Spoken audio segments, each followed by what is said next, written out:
Bonjour et bienvenue dans la rubrique études et analyses d'IA-info.fr, le premier portail dédié à l'intelligence artificielle. Aujourd'hui, on va décortiquer ensemble un article vraiment passionnant de Didier Taormina, un article qui se projette en septembre 2025 pour nous révéler une transformation radicale de nos habitudes sur le web. Jadis on cherchait. Aujourd'hui, on demande. Ça paraît tout simple, mais en fait cette phrase, elle résume toute une révolution. C'est fini le temps où l'on passait des heures à fouiller dans des pages de liens.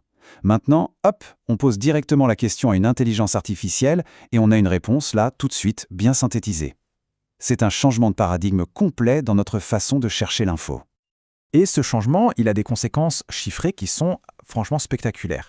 Une étude de référence menée par Ahrefs le montre très bien. Le trafic Internet généré par l'IA a été multiplié par presque 10 en une seule petite année, entre juin 2024 et juin 2025. C'est pas une évolution, c'est une véritable explosion. Alors, pour bien comprendre ce qui se passe, on va suivre un petit parcours ensemble. D'abord, on va regarder l'ampleur de cette croissance. Ensuite, on va essayer de comprendre comment l'IA apprend pour de vrai.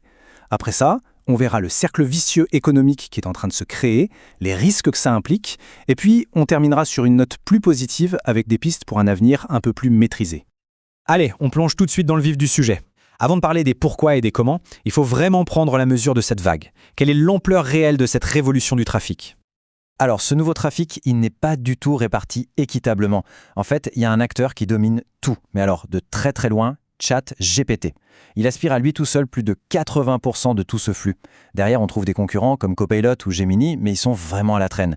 C'est la preuve qu'une seule plateforme a, pour l'instant en tout cas, redéfini nos habitudes. Mais au fait, comment ces outils font pour nous répondre ? On a l'impression que c'est de la magie, que c'est instantané. Mais la réalité, elle est bien différente. Et souvent, on la comprend mal. Il est temps de regarder un peu ce qui se passe sous le capot. L'idée qu'on se fait le plus souvent, elle est fausse. Non, une IA comme ChatGPT ne va pas chercher sur le web en direct à chaque fois qu'on lui pose une question.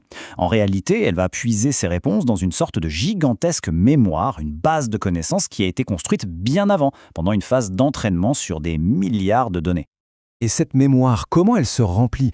Eh bien, grâce à une technique qu'on appelle le scrapping, ou le moissonnage en bon français. Imaginez des robots qui parcourent le web et qui aspirent des quantités phénoménales de contenu. Des articles, des livres, des images.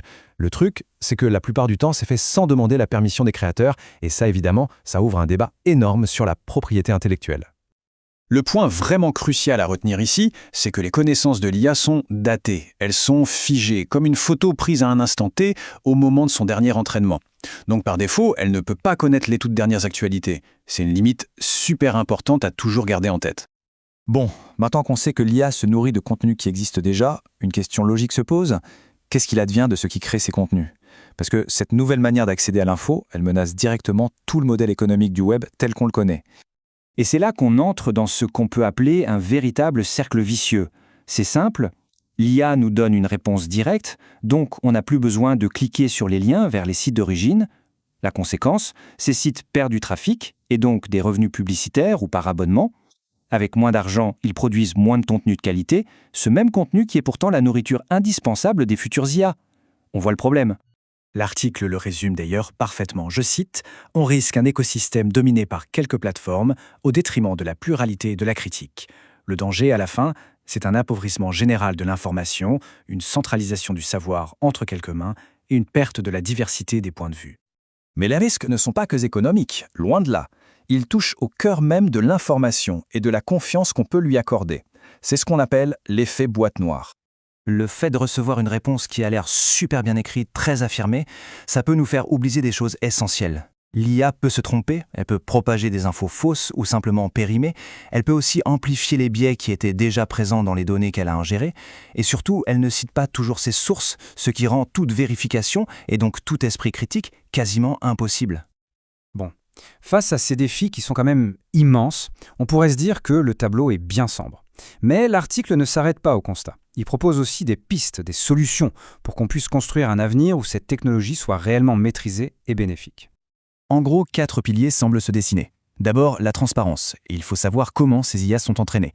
Ensuite, l'éducation. Il faut que tout le monde apprenne à utiliser ces outils avec un œil critique. Puis, la responsabilité des entreprises qui les fabriquent. Et enfin, et c'est peut-être le plus important, un dialogue constant entre tous les acteurs. Les concepteurs, les gouvernements, les créateurs de contenu et nous, les citoyens. Finalement, toute cette révolution technologique nous ramène à une question fondamentale, une question qui n'a pas de réponse facile. Quelle est notre responsabilité à tous, notre responsabilité collective, pour s'assurer que l'accès à l'information reste pluriel, diversifié et fiable? C'est un vrai enjeu de société qui nous attend. Voilà pour ce décryptage. Si vous voulez approfondir ce sujet, n'hésitez pas, retrouvez toute l'actualité autour de l'intelligence artificielle sur le portail ia-info.fr.